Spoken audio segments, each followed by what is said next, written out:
পাপা কোথায় যাচ্ছে বাবা? ভয় লাগে, তুমি তো বললে কিছু হবে না। ভাগো ভাগো।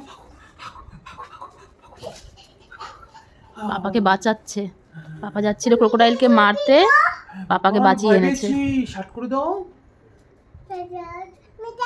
না, তুমি ভয়, তোমাকে যদি কোকোদার কামড়ে দেয় কিচ্ছু হবে না, যাও তুমি যাও।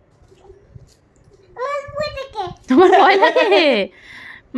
তোমার ভয় লাগে? পাপাকে বলছে আমি যাই, এবার যেই পাপা যেতে বলেছে তখন বলে ভয় লাগে। আমার দেখা দেখি যাচ্ছি। হুম।